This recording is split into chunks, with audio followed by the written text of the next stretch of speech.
Hello and welcome to this is part 2. It's actually part 3, but I will have labelled it part 2 because the first episode of this tutorial was in fact an introduction into oil paint.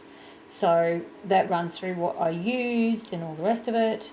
And if you want to go and check those out, the other two are in the playlist, so if you're a little bit behind, there's no big deal about that.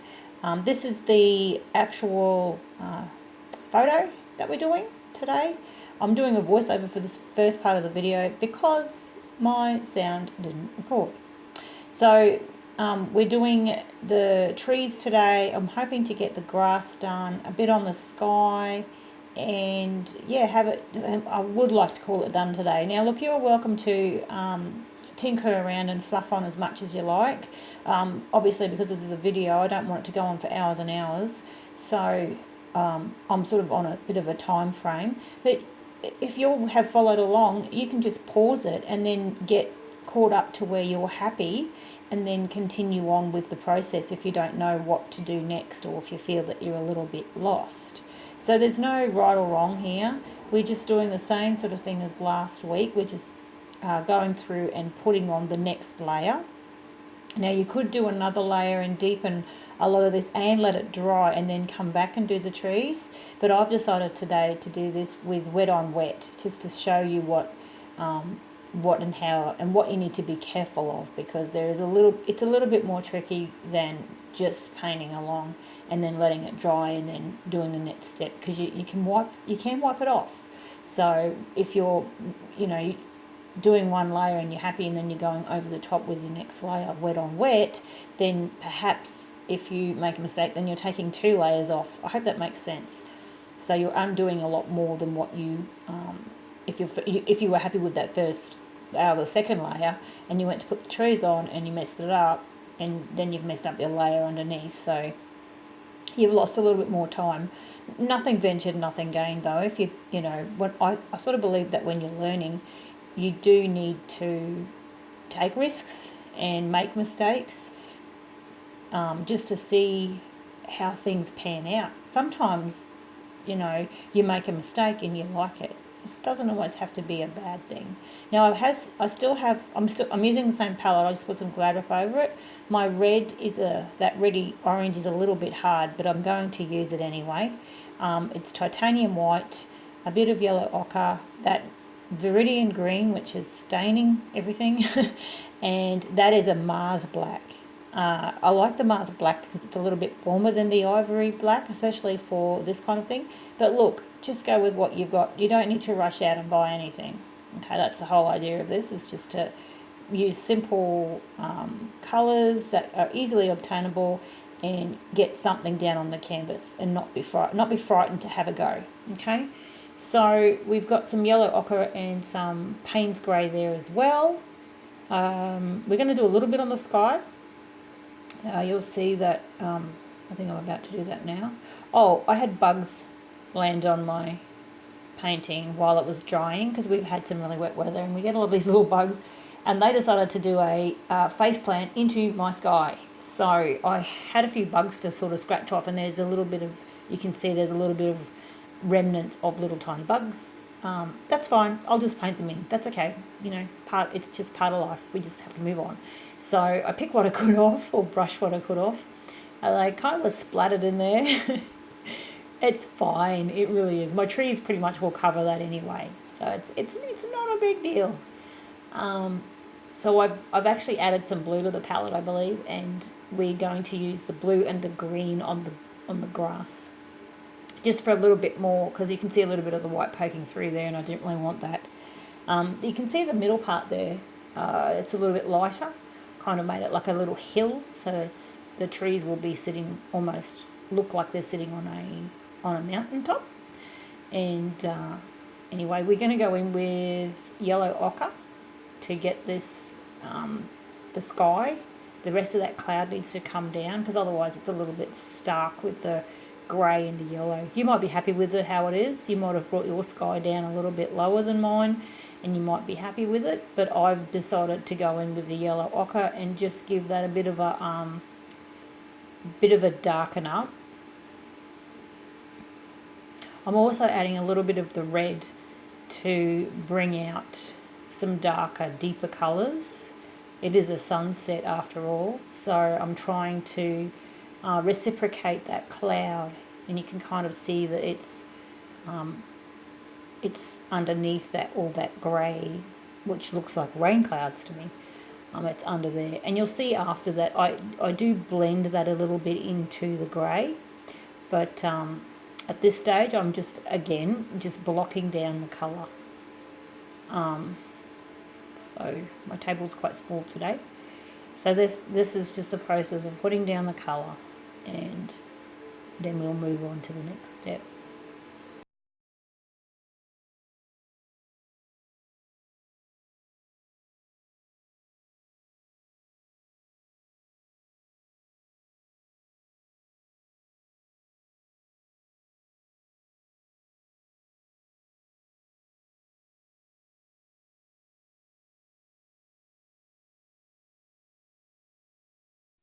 So what happened here was I was using the same brush and didn't really think about it much.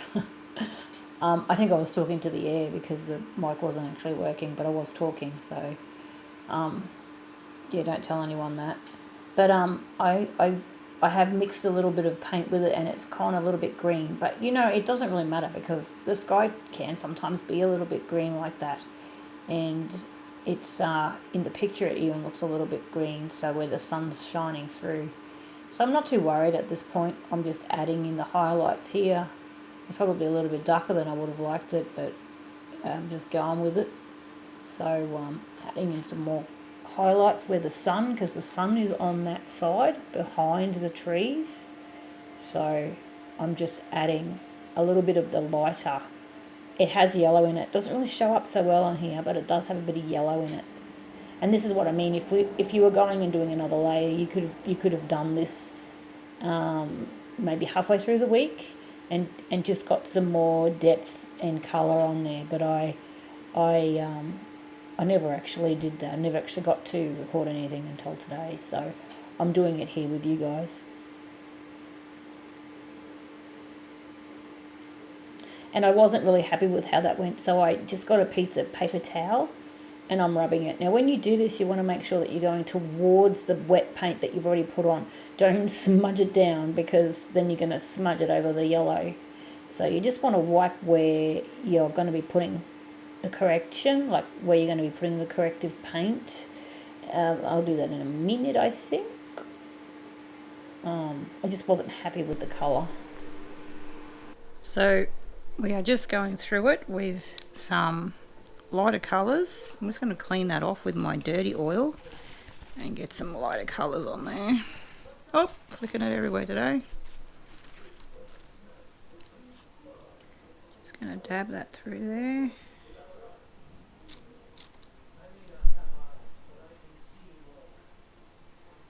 In there. And there. I can see that the sun is going to be in behind here.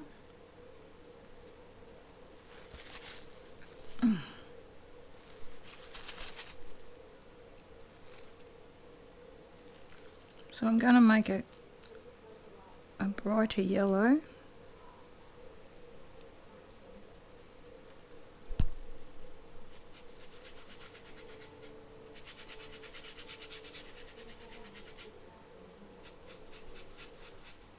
Because that sun is right in there.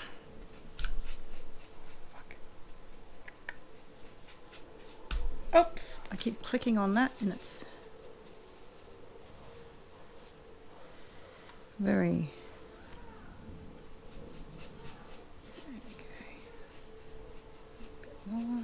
Okay.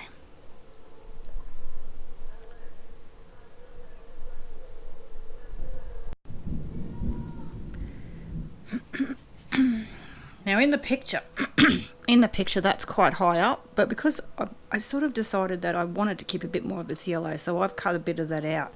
I will put the brown in behind it though, so that we're all on the same page, just in case you guys decide to do that, because then we'll be doing the tree with wet on wet. So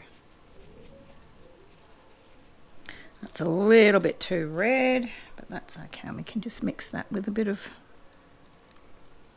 brown ochre through there.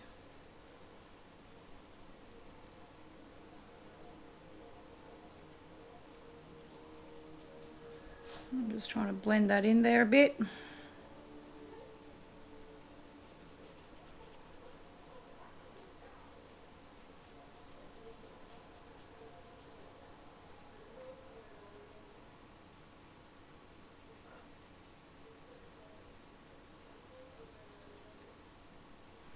We can come in with a few darker clouds in here now.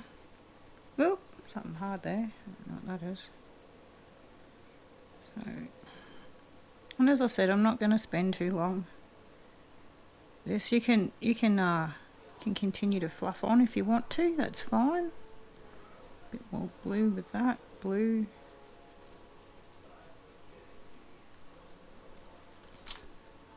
Just to get that darker through there. Can you see that? I hope so.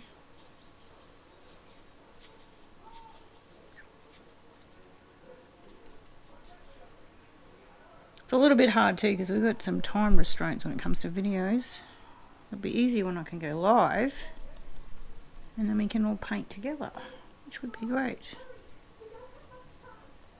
I'm actually contemplating doing a Twitch account. Well, I've got a Twitch account.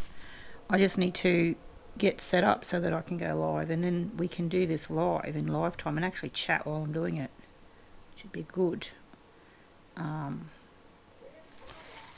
I'm hurrying this, and I've done it again when I put the black in the... Oh dear, dearie me. Okay, I'm going to get myself another paintbrush because I think that one's a little bit big anyway. A little fluffy one. So this one's pretty rough, okay? But that's okay because what I'm doing is I'm just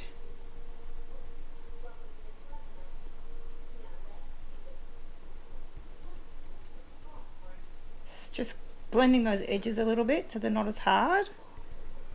That's annoying me, that little dot, so I'll get rid of that. It's a dead bug.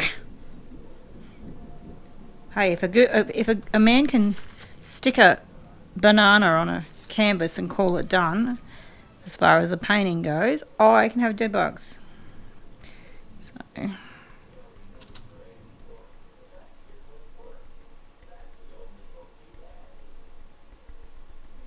all I'm trying to do is soften these edges a little bit. And we will put that darker edge in through there.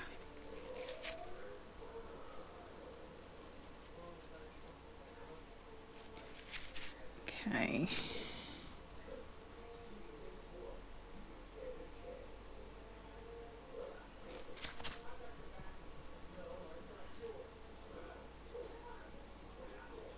This brush doesn't soak as much up, so I can be a little bit more not as, you know, worried about what I'm doing to, and we can dab a bit of white over the top. Now that's wet on wet, and you can still see that you can actually put the white over the top. You can actually put quite a bit of white over the top if you wish. Okay. Now obviously if you're doing wet on wet, you're going to get a different result as to if you're layering it and letting it dry.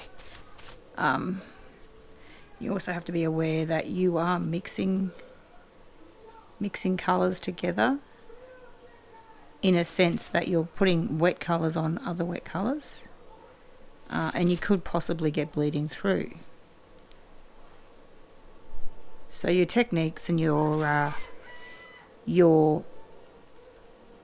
outcome will not be the same. But then, neither it should be, right? Because you're doing different things. Is one better than the other? No, not at all. They're both effective and both the same. As far as, you know, the end result. You're not going to get the exact end result, but you're going to have a painting at the end of it. So, okay, so as I said, we are constricted by time, so we're going to move on to the trees and the ground. Now you could muck around with this a lot more than I have. Let's just put that back in there. There is a cloud in there, as you can see. There is a cloud right there. We're just putting that in just because. Why not? Why not? It's a little bit pink, actually. I might put a little bit of.